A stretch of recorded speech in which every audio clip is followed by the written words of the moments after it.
Welcome to CBSE words. तो हम पढ़ रहे थे ग्रेड 8 साइंस का 8th चैप्टर और इस चैप्टर की 3 वीडियोस अपलोड हो चुकी हैं। अगर आपने नहीं देखा तो description as well as comment section में आपको प्लेलिस्ट का लिंक मिल जाएगा, वहां से देख सकते हो। आज का हमारा टॉपिक है 8.4 how do we use elements, compounds and mixtures. अब ये जो एलिमेंट्स, कंपाउंड्स और मिक्सचर है उसको हम कैसे यूज कर सकते हैं। एलिमेंट्स, कंपाउंड्स एंड मिक्सचर्स हमारे आसपास हर जगह हैं। जो एयर हम ब्रीथ करते हैं वो मिक्सचर है गैसेस का, जैसे कि ऑक्सीजन हो गया, नाइट्रोजन हो गया, कार्बन डाइऑक्साइड हो गया। वाटर जो कि एसेंशियल है लाइफ के लिए, ये एक कंपाउंड है जो कि बना होता है एलिमेंट्स से। कौन से एलिमेंट्स? हाइड्रोजन और ऑक्सीजन। एलिमेंट्स की बात कर लें, जैसे कि आयरन हो गया, एल्यूमिनियम हो गया। इसका इस्तेमाल किया जाता है ब्रिजेस को, बिल्डिंग्स को और व्हीकल्स को कंस्ट्रक्ट करने में। Understanding these concept is not just about recognising what surround us. अब ये जो कॉन्सेप्ट हमने पढ़े वो सिर्फ इसलिए नहीं कि हम पहचान सके कि हाँ वाटर कंपाउंड है, एयर मिक्सचर है, आयरन, कॉपर, ये एलिमेंट्स हैं। सिर्फ पहचानने के लिए नहीं है कि रिकॉग्नाइज कर लें। It is also the key to innovation. ये इनोवेशन की चाबी है। मैटर के बारे में जो हम स्टडी करेंगे, अलग अलग जो एलिमेंट्स हो गए, कंपाउंड्स हो गए, मिक्सचर्स हो गए, तो उससे हम नई नई चीजें बना पाएंगे। फॉर एग्जाम्पल, जैसे एक एलिमेंट है सिलिकॉन। इसके बिना जो मॉडर्न मोबाइल फोन्स हैं वो बन नहीं सकते, क्योंकि उसके अंदर जो ट्रांजिस्टर्स का यूज होता है, जो माइक्रोचिप्स लगी होती है मोबाइल फोन्स के अंदर, वो सिलिकॉन का यूज करके ही बनती हैं। तो अगर सिलिकॉन के बारे में हम ना जानते, वो हमको ना मिलता, तो हो सकता है मोबाइल फोन्स ना बना पाते। Chemist study how elements combine to create compounds, enabling them to invent life saving medicines and vaccines to fight diseases. अब जो केमिस्ट हैं वो स्टडी करते हैं किस तरीके से जो एलिमेंट्स हैं वो कंबाइन करके कंपाउंड्स बनाते हैं, जिसकी वजह से वो ऐसी मेडिसिन बना पाए जो लोगों की लाइफ सेव कर रही है, जिंदगी बचा रही है। क्योंकि जो मेडिसिन होती है वो भी कंपाउंड होती है, कई सारे केमिकल्स को आपस में मिलाया जाता है एक प्रॉपर रेशियो के अंदर, और वैक्सीन्स बनाई गई जो डिजीजेस से फाइट करती हैं। This knowledge also helps in the creation of fertilisers, thereby enhancing crop production that feeds the ever increasing human population globally. अब ये जो नॉलेज है, यानी मिक्सचर्स, एलिमेंट्स और कंपाउंड्स की, कंपाउंड्स कैसे बनते हैं, कौन सा एलिमेंट कैसे बिहेव करता है, कौन से एलिमेंट आपस में मिलकर कौन सा कंपाउंड बनाएंगे, ये सारी जो नॉलेज है इसने मदद की फर्टिलाइजर्स बनाने में। ये जो फर्टिलाइजर्स हैं सॉइल में डाले जाते हैं और फिर वहां पर अगर कोई क्रॉप हम ग्रो करते हैं, तो क्योंकि इन फर्टिलाइजर्स के अंदर मिनरल्स होता है जो कि प्लांट की ग्रोथ के लिए जरूरी है, तो सॉइल के अंदर मिलने के बाद सॉइल की फर्टिलिटी को बढ़ा देते हैं और क्रॉप अच्छे से ग्रो हो पाता है। तो इसी नॉलेज का यूज करके हम फर्टिलाइजर बना पाए, जिसने क्रॉप प्रोडक्शन को इन्हेंस कर दिया और बढ़ा दिया, ताकि ह्यूमन पॉपुलेशन जो कि दिन ब दिन बढ़ती चली जा रही है उसको फीड किया जा सके। Engineers and material scientist rely on their understanding of compounds and mixtures to design materials with unique properties. इसी तरह जो इंजीनियर्स हो गए और जो मटेरियल साइंटिस्ट हैं वो अपनी जो अंडरस्टैंडिंग है कंपाउंड और मिक्सचर्स की, उस पर रिलाय करते हैं, भरोसा करते हैं और उसी के बेसिस पे मटेरियल डिजाइन करते हैं जिनकी यूनिक प्रॉपर्टीज हो। For example, they have developed alloys like stainless steel which is stronger and more durable than pure iron. तो इंजीनियर्स और मटेरियल साइंटिस्ट ने एक अलॉय बनाया, जैसा कि स्टेनलेस स्टील हो गया। ये जो स्टेनलेस स्टील है वो प्योर आयरन से ज्यादा स्ट्रॉन्ग भी है और ड्यूरेबल भी है। अब जो वुड है, स्टील है, कॉन्क्रीट है, इसका यूज किया जाता है एज बिल्डिंग मटेरियल्स, यानी कंस्ट्रक्शन में यूज होता है। तो ये सारे के सारे क्या है? मिक्सचर्स हैं। अब कहोगे स्टील, कंक्रीट ये तो ठीक है, चलो मिक्सचर है। वुड कैसे मिक्सचर है? तो वुड नेचुरली एक मिक्सचर है। बेसिकली वुड के अंदर कई सारे मटेरियल्स होते हैं, जैसे वुड के अंदर वाटर भी प्रेजेंट रहता है, सेल्यूलोज हो गया, बहुत सारे मिनरल्स प्रेजेंट रहते हैं, तो ये पूरा मिक्सचर होता है। You learn that various metals are obtain from minerals. अब आपने ये पढ़ा है कि बहुत सारे जो मेटल्स हैं वो मिनरल्स से ऑब्टेन होते हैं। फॉर एग्जाम्पल, हेमेटाइट हो गया, मैग्नेटाइट हो गया, ये कुछ मिनरल्स हैं जो कि जमीन के अंदर से निकाले जाते हैं। ये जमीन के अंदर होते हैं, खोद के निकालते हैं, और इनके अंदर आयरन प्रेजेंट होता है, तो वहां से आयरन निकाला जाता है। तो आयरन जो कि एक मेटल है वो कहां से मिल रहा है? मिनरल से मिल रहा है, जैसा कि हेमेटाइट हो गया, मैग्नेटाइट हो गया। इसी तरह जो एल्यूमिनियम है वो बॉक्साइट से मिल रहा है। Let us learn about these minerals a step further. An example of a wonder material developed by material scientist is graphene aerogel. अब जो वंडर मटेरियल है ना, वो ऐसे मटेरियल होते हैं जो कि नए टाइप के होते हैं और इनके अंदर बहुत ही कमाल की प्रॉपर्टीज होती है, इसीलिए इसको हम कहते हैं वंडर मटेरियल, यानी ये मटेरियल्स कमाल के हैं। तो उसका एक एग्जाम्पल आपको यहां दिया है, graphene aerogel. This is made from carbon and is said to be the lightest material on earth. ये कार्बन से बना होता है और दुनिया में सबसे हल्का मटेरियल यही है। It is so light that even grass can hold it. ये इतना हल्का होता है कि जो ग्रास है वो भी इसको होल्ड कर सकती है, यानी घास के ऊपर रख दोगे ना तो घास दबेगी नहीं, उसी के ऊपर वो पड़ा रहेगा। यहाँ आपको फिगर में दिया भी है कि घास के ऊपर ऐसे रख दिए तो घास दब नहीं रही है, क्योंकि इतना वजन ही नहीं उसका कि वो दबा पाए। It is highly porous and therefore has a high absorbing capacity.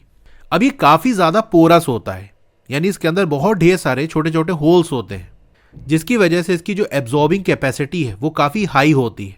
जैसे मान लो कोई लिक्विड है, उसके अंदर आपने इसको डाला तो वो लिक्विड इसी होल के अंदर चला जाएगा, तो वो लिक्विड को एब्जॉर्ब कर लेगा। जैसे स्पंज आपने देखा होगा, उसको अगर आप पानी में या किसी लिक्विड में डालो तो वो एब्जॉर्ब कर लेता है, क्योंकि स्पंज के अंदर छोटे छोटे होल होते हैं, उसी के अंदर वो लिक्विड जाके ट्रैप हो जाता है। तो वैसे ये भी है। For this reason it can potentially be used as an environmental cleaner. अब इस रीजन की वजह से, क्योंकि इसकी एब्जॉर्बिंग कैपेसिटी काफी हाई होती है, इसको हम इन्वायरमेंटल क्लीनर की तरह यूज कर सकते हैं। For example to clean up oil spills in both seas and on land.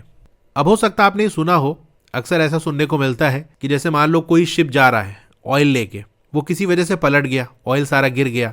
अब ऑयल के बारे में आप ये जानते होंगे कि ऑयल वाटर के साथ मिक्स नहीं होता। तो जैसे मान लो ये सी वाटर है, इसके अंदर ऐसे ऑयल गिर गया। अब ये जो ऑयल है वाटर के साथ मिक्स नहीं होगा, तो ऐसे सरफेस पे फैल जाता है। अब इस ऑयल को कैसे क्लीन किया जाए? कभी कभी ऑयल का अमाउंट काफी ज्यादा होता है, कई किलोमीटर की रेंज में ये फैल जाता है। क्लीन करना एक चैलेंज बन जाता है। अगर क्लीन ना करें तो वहां पर जो एक्वेटिक एनिमल्स हैं वो जिंदा नहीं रह सकते। अब मान लो किसी फिश ने उस ऑयल को कंज्यूम कर लिया। अब उस फिश को मान लो मछुआरे ने पकड़ लिया, बेच दिया। अब जो खाएगा उसको, वो भी बीमार हो जाएगा। तो कई सारी प्रॉब्लम होती है, इसलिए उसको क्लीन करना बहुत जरूरी होता है। तो ये जो ग्रेफीन एरोजेल है, इसका हम यूज कर सकते हैं कि अगर इसको हम वहां पर डाल दें तो ये ऑयल को एब्जॉर्ब कर लेगा और इस तरह से क्लीनिंग हो जाएगी। It is useful in fabricating energy saving devices and special coatings for buildings. अब इसका यूज किया जाता है एनर्जी सेविंग डिवाइसेस के फैब्रिकेशन में, यानी उसको बनाने में। एनर्जी सेविंग डिवाइसेस जैसे एलईडी हो गया, सोलर सिस्टम्स हो गए, सोलर पैनल, सोलर सेल्स, ठीक है। तो ये सारे एनर्जी सेविंग डिवाइसेस हैं। तो इनको बनाने में ग्रेफीन एरोजेल का यूज होता है। जैसे कुछ लाइट वेट बैटरीज आती हैं, उनका इलेक्ट्रोड इससे बनाया जाता है। सोलर सेल्स को बनाने में इनका यूज होता है। इसी के साथ साथ बिल्डिंग्स के अंदर जो स्पेशल कोटिंग अप्लाई की जाती है, आइदर पेंट के फॉर्म में या कोई पैनल के फॉर्म में, उसको बनाने में भी ग्रेफीन एरोजेल का यूज होता है। अच्छा, ये कोटिंग क्या करती है? बिल्डिंग को प्रोटेक्शन देती है। इसे बाहर हमने इसकी एक लेयर लगा दी, तो उसकी वजह से जो बिल्डिंग का बाहर का हिस्सा है वो ड्यूरेबल हो जाता है। क्योंकि ये जो ग्रेफीन है ना, इसकी स्ट्रेंथ भी काफी ज्यादा होती है, ये स्टील से ज्यादा स्ट्रांग होता है। तो बिल्डिंग में बाहर की तरफ अगर एक लेयर लगा दोगे, कोटिंग कर दोगे, तो आउटर सरफेस बिल्डिंग की प्रोटेक्ट रहेगी। इसी के साथ साथ अगर पैनल के फॉर्म में आपने लगा दिया तो हीट से भी प्रोटेक्शन हो जाती है। जैसे हमारे घरों के अंदर जो वॉल्स वगैरह बनती हैं, वो ब्रिक और सीमेंट्स का यूज करके बनती हैं। अभी जो ब्रिक है वो काफी जल्दी हीट हो जाता है। तो जैसे मान लो आपकी ये वॉल है, यहां पर सन है, तो जो सनलाइट यहां पड़ती है तो उसकी हीट की वजह से ये हिस्सा गर्म हो जाता है। और क्योंकि वॉल ब्रिक से बनी है, तो वो जो हीट है बहुत जल्दी अंदर की तरफ आ जाती है। तो वॉल का जो अंदर वाला हिस्सा है वो भी काफी गर्म हो जाता है। जैसे मेरे रूम के साथ भी यही है कि ऊपर छत वाला हिस्सा वो काफी गर्म हो जाता है, साइड में भी धूप पड़ती है, फ्रंट के हिस्से में भी धूप पड़ती है। तो 3 साइड से जब धूप पड़ती है तो रूम काफी ज्यादा गर्म हो जाता है, क्योंकि जो हीट बाहर की तरफ पड़ रही है वो अंदर की तरफ आ जाती है। इसलिए जब ज्यादा गर्मी पड़ती है तो एसी भी काम नहीं करता, क्योंकि इस हीट की वजह से रूम काफी ज्यादा गर्म हो गया है। लेकिन अगर इसी ग्रेफीन की एक लेयर बाहर की तरफ या अंदर की तरफ लगा दी जाए, तो ग्रेफीन पोरस होता है, उसके अंदर छोटे छोटे होल्स होते हैं। उन होल्स के अंदर क्या होता है? एयर चली जाती है। एयर पुअर कंडक्टर है हीट का, यानी हीट को आसानी से पास नहीं होने देगी। तो अब अगर सूरज की रोशनी यहां पड़ रही है, गर्मी यहां पड़ रही है, तो उसकी वजह से जो हीट है वो अंदर की तरफ नहीं जा पाएगी। तो रूम का जो अंदर वाला हिस्सा है वो ठंडा रहेगा। इसीलिए बिल्डिंग्स के अंदर इसकी स्पेशल कोटिंग की जाती है। एक तो ड्यूरेबिलिटी बढ़ा देता है, बाहर से एक एक्स्ट्रा प्रोटेक्शन मिल गई क्योंकि इसके अंदर काफी ज्यादा स्ट्रेंथ होती है। दूसरा, ये हीट से भी बचा लेता है। 8.5 व्हाट आर मिनरल्स? अब ये मिनरल्स क्या होते हैं? अगर सिंपल वर्ड्स में मैं मिनरल्स के बारे में आपको बताऊं तो ये नेचुरली अकरिंग इनऑर्गेनिक सॉलिड्स होते हैं, जिनका एक डेफिनेट कॉम्पोजिशन होता है, यानी उसके अंदर जो भी चीजें होंगी वो फिक्स रेशियो के अंदर होंगी। तो नेचुरली अकरिंग होते हैं, यानी ये मैन मेड नहीं होते। जो मिनरल्स हैं वो नेचुरली हमारे इन्वायरमेंट में, हमारी अर्थ में प्रेजेंट होते हैं। इनऑर्गेनिक होते हैं, यानी ये लिविंग नहीं होते, नॉन लिविंग होते हैं और सॉलिड फॉर्म में होते हैं। मिनरल लिक्विड फॉर्म में नहीं होते। तो ये इतनी मेन बात है मिनरल्स के बारे में। अब बाकी यहां पर जो दिया है वो हमारे लिए इंपॉर्टेंट है। चलिए पढ़ते हैं क्या है यहां पर। Most rocks are a mixture of minerals. अब बहुत सारी रॉक, बहुत सारी चट्टानें ऐसी होती हैं जो मिनरल्स का मिक्सचर होती हैं। हाँ, एक बात और, जो मिनरल्स है ना वो एलिमेंट्स भी हो सकते हैं, कंपाउंड भी हो सकते हैं। यानी हमने कहा कि कोई मिनरल हमारे पास है तो हो सकता है उसके अंदर एक ही जैसे एटम प्रेजेंट हो, यानी वो कोई एलिमेंट हो। या ऐसा हो सकता है कि वो मिनरल कंपाउंड हो, लेकिन अगर कंपाउंड होगा तो वो नॉन लिविंग होगा, क्योंकि नॉन लिविंग को ही हम मिनरल कहते हैं। लिविंग कंपाउंड्स भी होते हैं लेकिन उनको हम मिनरल नहीं कहेंगे, क्योंकि मिनरल की डिफिनीशन के अंदर ये है कि वो इनऑर्गेनिक सॉलिड होते हैं, तो सॉलिड फॉर्म में भी होने चाहिए। हाँ, तो ज़्यादातर जो रॉक होती है वो मिनरल्स का मिक्सचर होती है, यानी उसके अंदर कई सारे मिनरल्स मिले होते हैं, which can be viewed with the eyes. इसको आप आंख से देख सकते हो कि हाँ कई सारे मिनरल्स इसके अंदर प्रेजेंट है। और by using a magnifying glass और अ माइक्रोस्कोप। अगर डायरेक्ट आंख से नहीं दिख रहा है तो मैग्नीफाइंग ग्लास या फिर माइक्रोस्कोप का यूज करके भी आप उनको अलग अलग देख सकते हो। Some of the minerals are called native minerals. कुछ मिनरल्स को कहा जाता है native minerals, which are pure elements and not compounds, जो कि प्योर एलिमेंट होते हैं। जैसे मैंने आपको बताया ना, मिनरल्स आपके एलिमेंट हो सकते हैं या कंपाउंड हो सकते हैं। तो ऐसे मिनरल जो कि प्योर एलिमेंट है, यानी एक ही जैसे एटम से मिलकर बने हैं और वो कंपाउंड्स नहीं है, तो उनको हम नेटिव मिनरल्स कहेंगे। These may be metals. अब ये मेटल्स भी हो सकते हैं, यानी नेटिव मिनरल्स मेटल भी हो सकते हैं, जैसा कि गोल्ड, सिल्वर, कॉपर। ये क्या है? ये मिनरल्स हैं। कौन वाले मिनरल्स हैं? Native minerals etcetera. और नॉन मेटल्स, अब ये नॉन मेटल भी हो सकते हैं, जैसे कि सल्फर, कार्बन। तो सल्फर, कार्बन क्या है? आपसे पूछ लिया जाए कि सल्फर और कार्बन मिनरल है कि नहीं, तो आप कहोगे हाँ मिनरल है। कौन वाले मिनरल है? नेटिव मिनरल है। Most of the minerals are compounds made up of more than one elements. अब बहुत सारे जो मिनरल्स हैं ना, वो कंपाउंड्स होते हैं जो एक से ज्यादा एलिमेंट से मिलकर बने होते हैं। Some common examples of minerals include. अब कुछ मिनरल के एग्जांपल आपको यहां दिए हैं, जैसे कि क्वार्ट्ज हो गया, कैल्साइट हो गया, माइका, पायरोक्सिन एंड ओलिवाइन। यहां साइड में आपको इमेज भी दी है कि दिखने में कैसे होते हैं। Many things that we use in everyday life are made up of minerals और एलिमेंट्स एक्सट्रैक्टेड फ्रॉम मिनरल्स। अब बहुत सारी चीजें जो कि हम रोजाना की जिंदगी में यूज करते हैं, वो या तो मिनरल से बनी होती है या फिर उन एलिमेंट से मिलकर बनी होती है जो कि मिनरल से एक्सट्रैक्ट करते हैं। यानी मिनरल का यूज करके कोई चीज बना ली, या उस मिनरल के अंदर से कुछ एलिमेंट निकाल लिया और उन एलिमेंट का यूज करके बना लिया। For example, cement is made from calcite, quartz, alumina and iron oxide. तो सीमेंट इन चीजों से मिलकर बनी होती, विच आर मिनरल्स और आर ऑब्टेन फ्रॉम मिनरल्स, जो कि या तो मिनरल हैं या फिर मिनरल से ऑब्टेन होते हैं। जैसे हम बात कर लें कैल्साइट, क्वार्ट्ज और आयरन ऑक्साइड, ये तो मिनरल है, लेकिन जो एल्यूमिना है ये मिनरल नहीं है, बल्कि मिनरल से हमको मिलता है। एल्यूमिना आपको मिल जाएगा बॉक्साइट से या फिर कोरंडम से मिल जाएगा, ठीक है। इसी तरह से जो टैल्कम पाउडर है, जो बच्चों का पाउडर वगैरह आता है ना, उसके अंदर टैल्कम पाउडर मिलाया जाता है। वो किससे बना होता है? एक मिनरल जिसका नाम है talc. Our scientific heritage, use of elements, compounds and mixture in Indian art. The Dhokra art is an old craft from Bihar and Odisha that uses different metals to create beautiful figures inspired by nature. Dhokra art के बारे में आपने सुना होगा या हो सकता है देखा हो कि एक बहुत पुराना क्राफ्ट है जो कि बिहार और ओडिशा के अंदर इसको क्रिएट किया जाता है, और इसको बनाने के लिए अलग अलग मेटल्स का यूज किया जाता है और उससे बहुत ही ब्यूटीफुल सी फिगर बनाई जाती है। आमतौर से ये नेचर से ही इंस्पायर्ड होती है, जैसे किसी एनिमल की फिगर बना दी या फिर किसी इंसान की इमेज बना दी। The process begins with shaping a design in beeswax. अब इस आर्ट को बनाने का जो प्रोसेस है वो स्टार्ट होता है बीज वैक्स से डिजाइन को शेप देने में।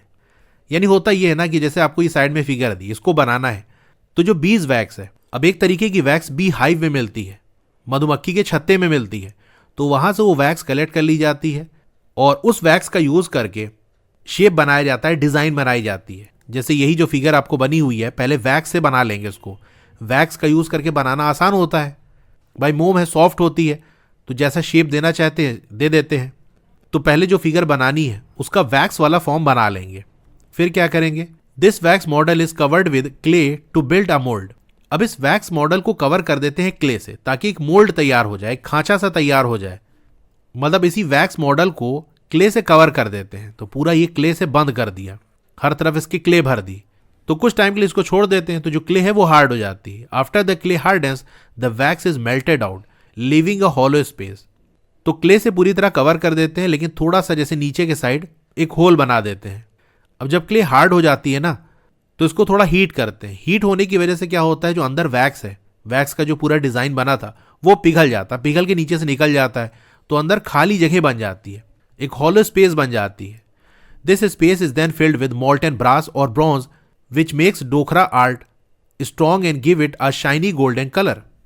फिर इसी खाली जगह पर ब्रास या ब्रॉन्ज को मेल्ट करके पिघला के फिल कर देते हैं। जैसे इसको उल्टा कर दिया और जहां से वैक्स बाहर आई थी उधर ही से हमने इस मोल्टन मटेरियल को डाल दिया, तो अंदर जाके भर जाता है, थोड़ी देर में ये जम जाएगा, सूख जाएगा और फिर जो है क्ले को हटा लेंगे, तो इस तरह से प्रॉपर हमको मिल जाएगा। खैर अगर यूट्यूब पे सर्च करके इसकी वीडियो देखोगे ना तो आपको ये प्रोसेस समझ में आ जाएगा कैसे बनता है। The figures often shows animals, peoples and nature reflecting tribal creativity and tradition. तो इसके अंदर जो फिगर्स बनाई जाती है उसमें जैसे किसी एनिमल को बना दिया, किसी इंसान को बना दिया, कोई और नेचर की जो चीज़ें हैं उसको बना दी, जो कि वहाँ के जो ट्राइबल लोग, जो ट्रेडिशनल लोग हैं उनसे रिलेटेड है। तो ऐसा किया जाता है। Elements and compounds are the building blocks of matter. अब जो एलिमेंट्स और कंपाउंड्स हैं वो मैटर का बिल्डिंग ब्लॉक है। कोई भी जो मैटर है वो या तो एलिमेंट से बना होगा या कंपाउंड से बना होगा। जैसे वाटर है, एलिमेंट से मिलकर बना है। शुगर को हमने हीट किया था तो वहां से हमको क्या मिला था? कार्बन मिला था, साथ में वाटर मिला था। तो वाटर तो हो गया कंपाउंड, कार्बन हो गया एलिमेंट। तो ऐसा भी हो सकता है कि एलिमेंट और कंपाउंड को मिलाकर कोई चीज़ बनी हो, या एक से ज़्यादा एलिमेंट को मिलाकर कोई चीज़ बनी हो, that is compound. Compound form में भी हो सकता है, मिक्सचर के फॉर्म में भी हो सकता है, लेकिन जो बेसिक बिल्डिंग ब्लॉक है वो एलिमेंट और कंपाउंड है। यानी कोई भी चीज़ एलिमेंट या कंपाउंड से ही बनी होगी। Everything that has mass and takes up space. तो मैटर क्या है? हर वो चीज़ जिसका कोई मास है, जिसका कोई वजन है और वो कोई स्पेस ऑक्यूपाई करे, कोई जगह ले। They make the materials we see and use every day. अब ये जो मैटर है वो उन मटीरियल्स को बनाता है जिसको हम देखते हैं या रोजाना यूज करते हैं। यानी कोई सा भी मटीरियल जिसको हम देख पाते हैं या फिर जिसको यूज करते हैं वो मैटर है, मैटर का बना हुआ है। However, not everything around us is matter। लेकिन हमारे आसपास हर चीज मैटर नहीं है। मैटर को आप कैसे पहचानोगे? चैप्टर के स्टार्टिंग में मैंने आपको बताया था कि देख लो उसका कोई मास है, कोई वजन है, और क्या वो कोई जगह ऑक्यूपाई करता है कि उसको स्टोर करने के लिए, उसको रखने के लिए कुछ जगह चाहिए हो। तो अगर ऐसा है तो वो मैटर है। उसको तौलो तो उसका कोई वजन आए तो वो मैटर है। तो सारी चीजें हमारे आसपास मैटर नहीं है। जैसे लाइट हो गया, लाइट का कोई वजन होता है कि भैया 2 किलो की लाइट है? नहीं होता ना। या लाइट को हमको रखना है, भैया एक बैग चाहिए इसके अंदर लाइट भर के ले जाएंगे, लाइट को जगह की जरूरत नहीं है। इसी तरह हीट हो गया, इलेक्ट्रिसिटी हो गया, इवन थॉट्स जो हमारी सोच है और जो इमोशंस है, जैसे कोई खुश है, कोई रो रहा है, तो ये थोड़ी ना कहते कि भैया वो 2 किलो रो रहा है, उसने 10 किलो का रोया। या रोने के लिए आपको जगह चाहिए होगी कि हमको एक थैला चाहिए, उसके अंदर हम रोएंगे। ना स्पेस चाहिए ना इसका मास है। तो ये जो लाइट, हीट, इलेक्ट्रिसिटी हो गया, ये हमारी दुनिया का इंपॉर्टेंट पार्ट है, लेकिन ये मैटर नहीं है। मैटर से नहीं बने हुए, यानी किसी मटीरियल से नहीं बने हुए। Understanding what matter is and what it is not help us better understand the world around us. अगर हम ये समझें कि क्या मैटर है और क्या नहीं है, तो इससे दुनिया को समझने में हमको ज़्यादा मदद मिलेगी। क्योंकि अगर कोई चीज़ मैटर है तो हम उसके बारे में ये जानना चाहेंगे कि वो किस चीज़ से बना है, कैसा मैटर है, इसकी क्या प्रॉपर्टी है।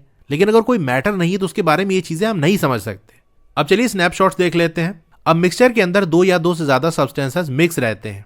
जो सब्सटेंस आपस में मिक्स है वो अपनी जो इंडिविजुअल प्रॉपर्टी है, अपनी अपनी जो प्रॉपर्टी है उसको रिटेन रखते हैं, और वो केमिकली रिएक्ट नहीं करते एक दूसरे से। यानी सिंपल मिक्सचर के फॉर्म में रहेंगे कि भैया हम भी रहो तुम भी रहो, लेकिन हमको तुमसे कोई मतलब नहीं है।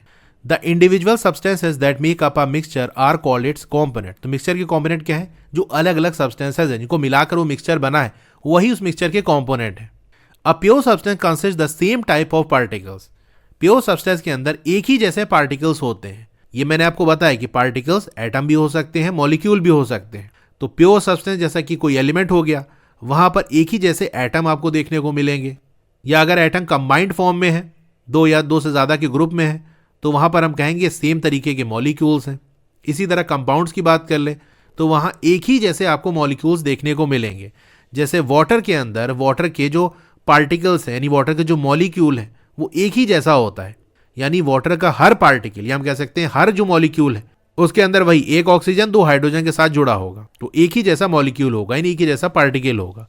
All the constituent particles of that substance behave identically.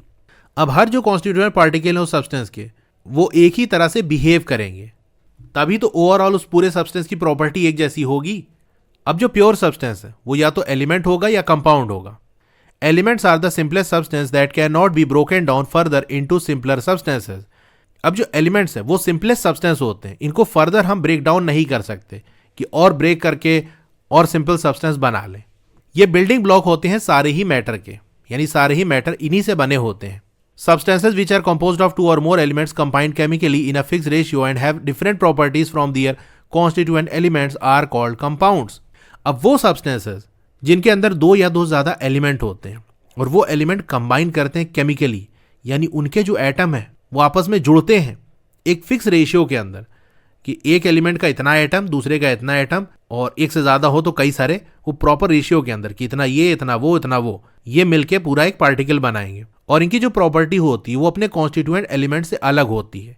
जैसे वाटर की जो प्रॉपर्टी है वो हाइड्रोजन और ऑक्सीजन से अलग है, तो इनको हम कंपाउंड्स कहते हैं। Minerals are natural solid substances found on earth. अब मिनरल नेचुरल सॉलिड सब्सटेंस होते हैं जो कि अर्थ पे पाए जाते हैं। They have a fixed chemical composition. इनका फिक्स केमिकल कॉम्पोजिशन होता है, यानी ऐसा हो सकता है कि कोई एक ही एलिमेंट उसके अंदर प्रेजेंट हो, या अगर एक से ज्यादा एलिमेंट प्रेजेंट है तो वो प्रॉपर रेशियो के अंदर होंगे, यानी फिर वो कंपाउंड बनाएंगे, ना कि mixture. Most often they are compounds but rarely they can also be pure elements. अब आमतौर से जो मिनरल्स है वो कंपाउंड्स ही होते हैं, यानी कई सारे एलिमेंट प्रॉपर एक रेशियो के अंदर मिलके कंपाउंड बना लेते हैं। लेकिन बहुत कम ऐसा होता है, बट ऐसा होता है कि जो मिनरल्स है वो कोई प्योर एलिमेंट भी हो। ठीक है, तो ये पूरा चैप्टर यहाँ पर आके एंड होता है।